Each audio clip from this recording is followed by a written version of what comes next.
It stood out in my mind right away. Lucy Parsons. Talk about her a little bit. Yeah. Oh, Lucy Parsons. Wow. Well, she was from Texas. And her original name was Gonzalez Parsons. Lucy Gonzalez Parsons. Yeah. And she, most of the records say she was a mix of African American and Mexican. And that probably is the case. And so she was a real fighter for the working people. And at one point she moved to Chicago because in those years there was a lot of action going on in Chicago. And she married Albert Parsons, who was a leader in the famous struggle for the 8-hour day in Chicago, with huge demonstrations and so forth. And she was right there with him. Was that the Haymarket? Yeah, Haymarket. Thank you. Right. And she was right there with him. And as you probably know, he was caught and charged along with 5 or 6 other men of having caused the death of a police officer in the sort of the upheaval of those days at Haymarket, which was May 1st, and became celebrated later. And he was put on trial and he was executed for being part of that rebellion. Right. But Lucy didn't stop. Lucy just went on speaking. She got involved in the Industrial Workers of the World, the IWW, the Wobblies. Right. Worked on their newspaper, ran around organizing, making trouble as much as she could. And and my favorite thing about Lucy is her words, which are on a poster actually, that she said at one point in her work. It said in Spanish, Anna, it said, "Don't go out on strike. Stay in the factories. Take it over. And if anybody has to suffer, let it be the owner." She didn't mess around. Right. So that was Lucy, and she just went on and on all her life like that, a real fighter for the working class. Right on. Whatever color. There's so many inspirational women in this book and the things. But one of the things that really impressed me, I have to say, is I've been reading a much less easy to read book, but a very important book, Driven Out, by Miss Beiser. I can't remember her first name right now.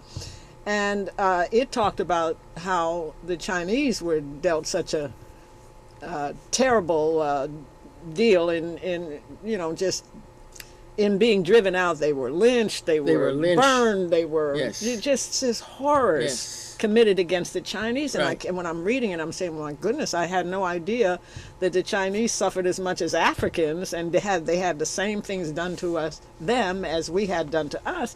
And now I'm reading your book and finding out that not only was most of the West Mexico, Texas and all up through the northwest and everywhere was Mexico. Right. And the Mexicans were treated so horribly. Talk about that, please. Oh, well. Let's see. We have several hours here, don't we? Oh, no. Oh, excuse me. And by the way, I'm supposed to open up the live line.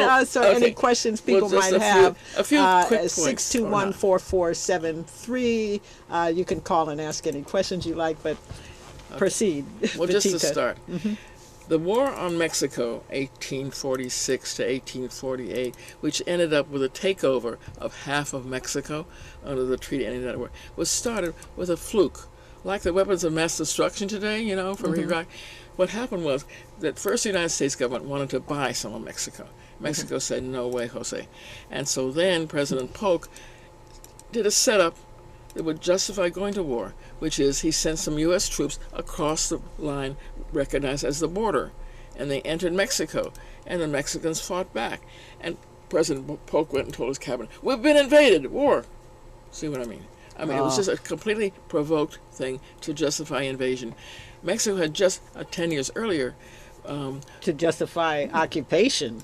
Yeah, right. Yeah. 10 years earlier had won its independence from Spain. Right. In an 11-year-long war. So it was very weak. It wasn't at all organized to be invaded. And indeed, it lost the war of 1846-48. And there went half of Mexico to become what is now the Southwest. Right. And talk about how Mexicans were enslaved by the settlers. And you could do anything to a Mexican and get away with it.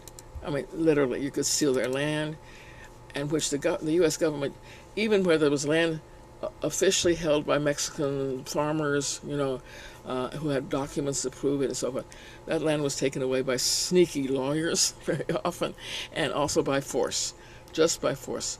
A lot of people came up from Texas and just forced Mexicans off the land in New Mexico and other places.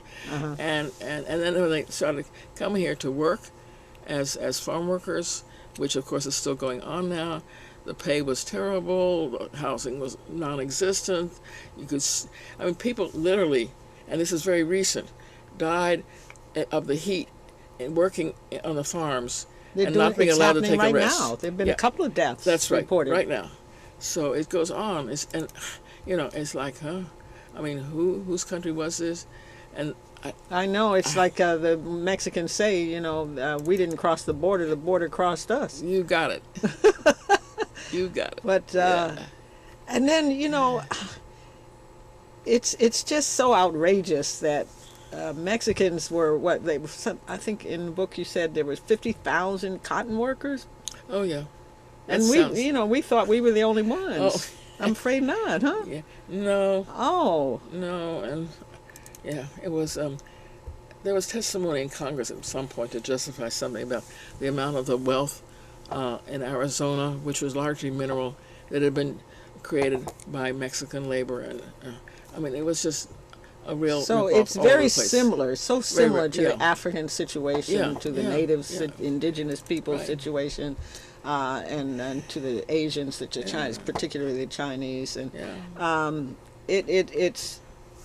One of the other things that struck me was how the Mexican property, of course, since most of the West was Mexico, Mexicans owned the property and they had land and so on. And they did the Mexicans the same way they did blacks in the South in terms of ripping off the land. The same old tactics, the same strategies. Exactly. Yeah. And I think that it's really important for people to realize that we have such a common history that there's this. It's so silly for us to keep fighting each other instead of fighting the real power. The powers that be. You're so right, and there's examples of cooperation in the past, but we're not taught about those. For example, thousands of people who were slaves at the time in Texas sneaked across the border into Mexico. They escaped that way, and they were helped to find settlements in Mexico. The government slaves. even literally granted them land. It was even official, and that was just one example. And there's also a whole wonderful history of Afro-Mexico because of the 200